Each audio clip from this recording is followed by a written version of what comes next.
एक पुराना हवेली थी जो सब लोगों के लिए एक हॉरर का छुपा हुआ राज बन गई थी।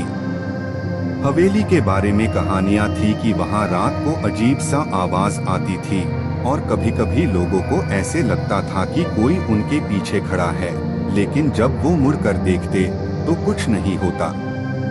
गांव के लोग इस हवेली के पास जाने से डरते थे, लेकिन एक दिन एक दोस्तों का ग्रुप जो हर चीज को एक्सप्लोर करना पसंद करता था ने फैसला किया कि वो इस हवेली की तहकीकत करेंगे। ये ग्रुप था राहुल, नेहा, अर्जुन और सिमरन। सबने सोचा आज रात हम हवेली की सच्चाई जानेंगे। रात के अंधेरे में जब चांद भी अपने गहरे ढूंढे में छुप गया था, ये 4 दोस्तों का ग्रुप हवेली के अंदर गया। जैसे ही उन्होंने हवेली के अंदर कदम रखा, एक साड़ सी हवा चलने लगी और पुरानी दीवारों से खौफनाक आवाज आई। अर्जुन ने डर के मारे कहा, ये कहाँ आ गए हम? नेहा ने हिम्मत से कहा, डरो मत, हमें बस एक बार अंदर जाना है और देखना है क्या हो रहा है।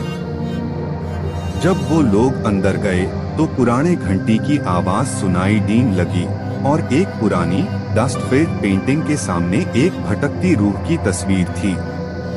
जैसे ही वो सब आगे बढ़े, एक भरी आवाज सुनाई दी, मुझे छोड़ो, मुझे जाने दो। सब लोग कांप रहे थे, लेकिन राहुल ने कहा, चलो हम सब मिलकर ये जानेंगे कि क्या ये सिर्फ एक भूल है या कुछ और। जैसे ही वो लोग एक कमरा तक पहुँचे, वहाँ एक पुरानी जर्नल रखाई थी। उस जर्नल को खोल कर देखा तो वहाँ लिखा था, जो भी इस हवेली की तहकीकत करेगा वो अपने साथ कुछ ना कुछ खोया हुआ चीज जरूर ले जाएगा। सिमरन ने कहा, ये कुछ सीरियस लग रहा है, हमें यहाँ से जल्दी निकलना चाहिए। तभी उन्होंने देखा कि एक भूती रूह उनके सामने आ गई थी और वो उनके आसपास घूम रही थी। ऐसे लगा जैसे रूह उन्हें देखकर कुछ छुपाने की कोशिश कर रही हो। राहुल ने हिम्मत से कहा, हम यहाँ से नहीं जाएंगे, हम इस रूह की कहानी जानेंगे।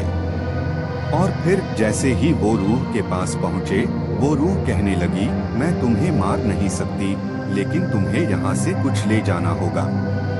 सडनली एक भरी रोशनी थी और दोस्तों ने देखा कि रूह की आंखों में एक पुरानी कहानी का दर्द था। वो रूह ने अपना एक गहरा राज बता दिया कि वो पुरानी हवेली का मालिक था और अपनी जान का बलिदान दे चुका था। दोस्तों ने समझा कि ये रूह सिर्फ अपना चैन चाह रही थी। उन्होंने रूह से वादा किया कि वो इस हवेली की सच्चाई सबको बताएंगे ताकि वो रूह शांति में रह सके। जैसे ही उन्होंने वहां से निकलना शुरू किया,